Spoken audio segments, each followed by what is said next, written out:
illuminer sa propre intériorité par la lumière du vide. Ne nécessite pas l'usage de l'esprit, de la puissance de l'esprit.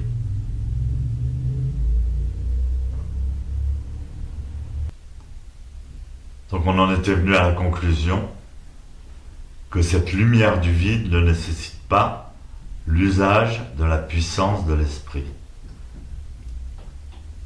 Mais tout au contraire, nécessite l'absence d'utilisation de la puissance de l'esprit.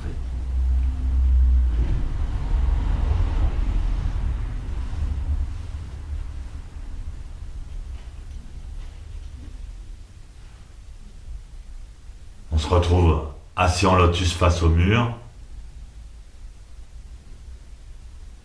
immobile, sans pouvoir bouger.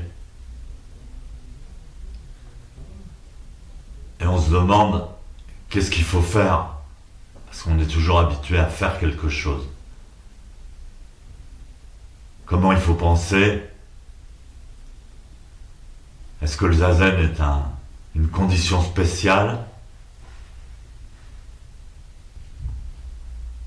Et Sosan dit, il faut arrêter d'utiliser la puissance de l'esprit. La puissance de l'esprit, c'est pas seulement penser, c'est aussi vouloir être conscient des choses, vouloir contrôler.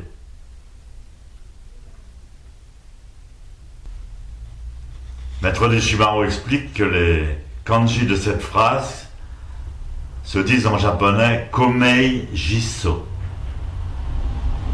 illuminer sa propre intériorité par la clarté du vide. Ko, ça signifie vide, mais vide dans le sens de sans conscience personnelle. Clair, conscient, mais sans conscience personnelle. On a oublié quelque chose. On a oublié d'emporter quelque chose. C'est comme quand on rentre dans le dojo, on dit vous laissez vos sacs, vos téléphones dans le vestiaire et à partir de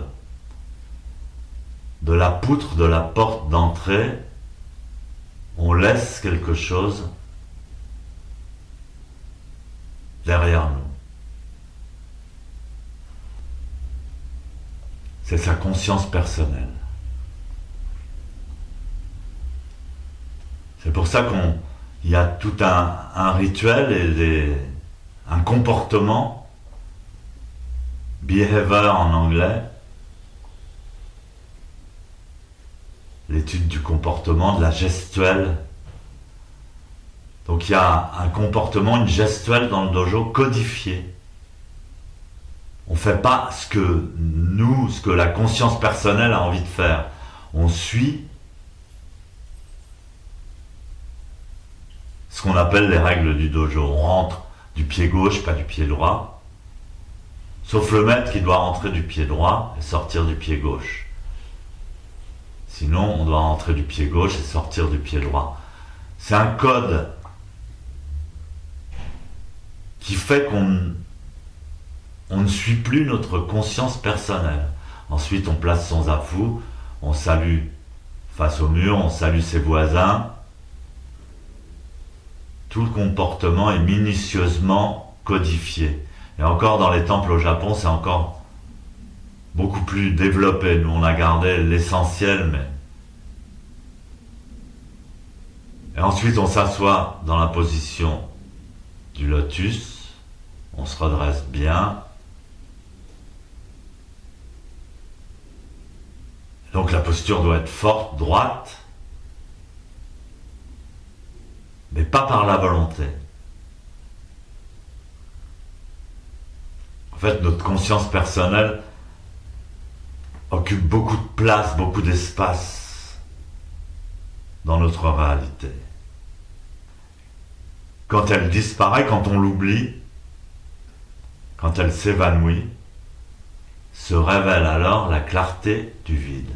C'est ce qu'on appelle la clarté du vide dans ce poème. Mei signifie clarté, Ji, c'est le soi, et enfin Sho, illuminé. Deshimaru disait, le silence, ça signifiait pas seulement ne pas parler. Le Kanjiko a le sens d'espace, de cosmos. Le ciel vide signifie aussi sans préjugés.